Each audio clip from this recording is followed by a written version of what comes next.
Autoritetet gjyqësore në Shkupua kanë caktuar masën e paraburgimit prej 30 ditësh vetëm 2 nga 7 personat e ndaluar nga policia për sulmin kundër nxënësve shqiptar në një autobus në Shkup para 5 ditësh.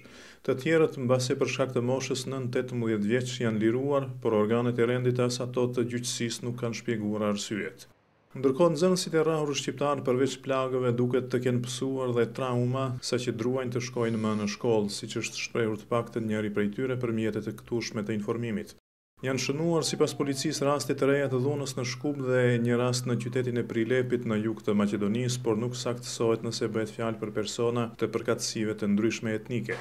Policia njofton për kapjen e 5 autorëve të një sulmi në Shkup kundër 3 personave të moshës jo madhore në një internet kafe. Sipas vendbanimeve, përkatësisht fshatrave të rrethinës së Shkupit, del se autorët janë shqiptar, madje të njohur për organet e rendit për vepra si vjedhje, plaçkitje dhe forma të tjera të dhunës sipas policisë.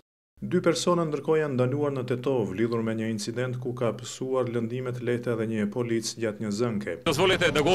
Kryeministri Maqedonas Nikola Gruevski pas kthimit nga një turne në Indi dhe Malajzi i dënoi aktet e dhunës duke paralajmëruar masa të rrepta për autorët. Ai ka bërë komentet pas përurimit të 10 autobusëve kinez për trafikun e Shkupit, ndërkohë që rasti ka nxitur reagimin e Lidhjes Social-Demokrate të Opozitës Maqedonase, e cila quan parodi paraqitjen e Gruevskit për shkakun se incidentet e dhunshme po ndodhin pikërisht nëpër autobuset e transportit publik. Opozita maqedonase kërkon nga presidenti i vendit që të thrasë Këshillin e Sigurimit për të diskutuar mbi ngjarjet e fundit, ndërsa presidenti thotë se nuk e shikon të arsyeshme për momentin. Čувствувам дека има потреба ќе го свикам и советот за безбедност. Reagimet nga ana tjetër nuk kanë munguar as tek bloku i partive politike shqiptare. Partia Demokratike Shqiptare e Opozitës kërkon largimin e Bashkimit Demokratik për Integrim nga qeveria për shkak të paaftësisë sipas saj për të mbrojtur shqiptarët.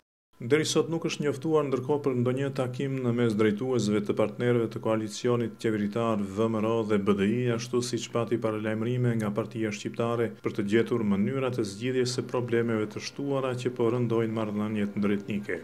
Nevzat Halili, kryetari i lëvizjes për Iliridën, thret për vetëmbrojtjen e shqiptarëve nga sulmet e, siç e ka quajtur, qeverisë vrastare të Maqedonisë.